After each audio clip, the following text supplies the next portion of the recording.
દાહોદના ઝાલોદમાંથી ગાંજાના પોશ ડોડા ઝડપાયા છે। પોલીસે 45 લાખના ગાંજાના પોશ ડોડા ઝડપી પાડ્યા છે। આંતરરાજ્ય ધાવડિયા ચેકપોસ્ટ પરથી આ ઝડપાયા છે। પાવડરની આડબા પોશ ડોડાની હેરાફેરી કરતા હતા। પોલીસે ટ્રક ચાલકની ધરપકડ કરી વધુ કાર્યવાહી હાથ ધરી છે। વધુ વિગતો સાથે અમારા સંવાદદાતા હેમાલ પંચાલ જોડાઈ ગયા છે। જે હેમાલ, સમગ્ર ઘટના શું હતી જ્યાં પોશ ડોડા છે તે લાવવામાં આવી રહ્યા હતા? ચોક્કસથી વાત કરવામાં આવે તો દાહોદની ઝાલોદ ચેકપોસ્ટ છે જે રાજસ્થાન અને મધ્યપ્રદેશને રાજસ્થાન અને ગુજરાતને જોડતી જે બોર્ડર છે ત્યાંથી અવારનવાર દેશી જે નશાકારક જે પદાર્થો છે તે ઝડપાતા હોય છે।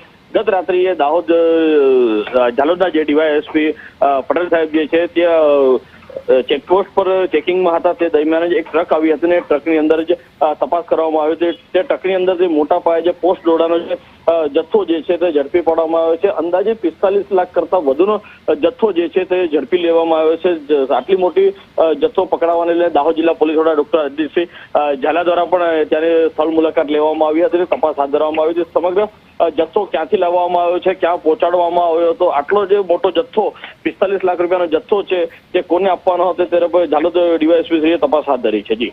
જી હેમલ, સમગ્ર માહિતી બદલ આપનો આભાર।